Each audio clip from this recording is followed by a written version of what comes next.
What's up YouTube? My name is Ruff and today I want to go over how to use soft clipping to make your drums hit harder. So now that we're in Ableton, I have this kick sample loaded up with no processing that sounds like this.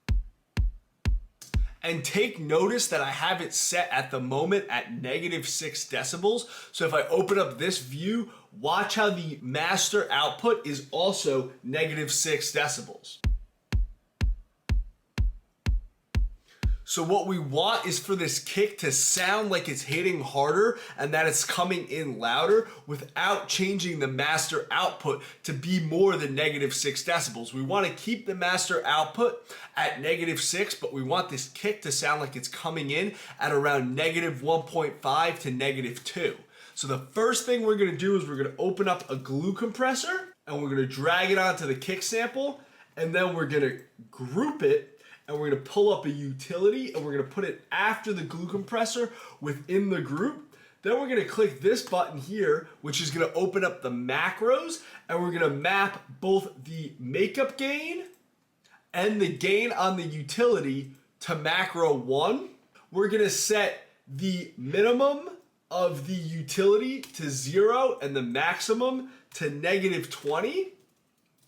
So that's going to give us essentially polar opposites, where every time we turn the makeup gain on the glue compressor up by 1 decibel, the utility gain is going to go down by 1 decibel. So we're increasing the makeup gain on the soft clipping of the glue compressor, but the output isn't changing because we have that utility macro map to mirror that makeup gain on the glue compressor to not actually increase the output of this kick signal to the master output so it doesn't go over that -6 threshold. So what we want to do is turn the soft clip on, and then we want to pull this macro up till our makeup gain is around 3 decibels.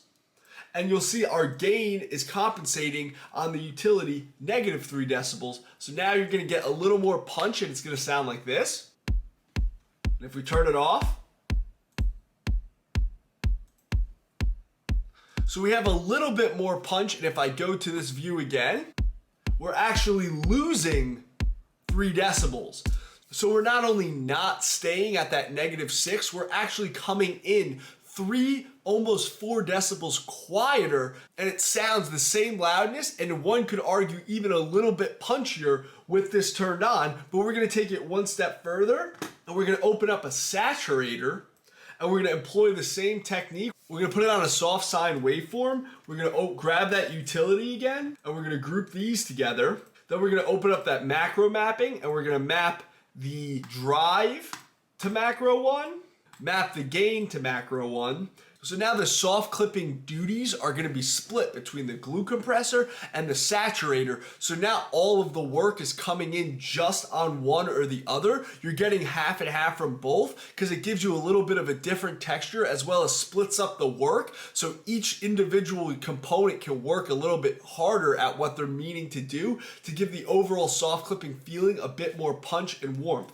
So now my glue compressor's makeup gain's about 3 decibels, and we saw that the master output's about -9 when we started at -6. So I'm going to pull this macro up till our saturator soft clips at about 3 decibels, and we see our gain is compensating on the utility -3. So now our kick sounds like this.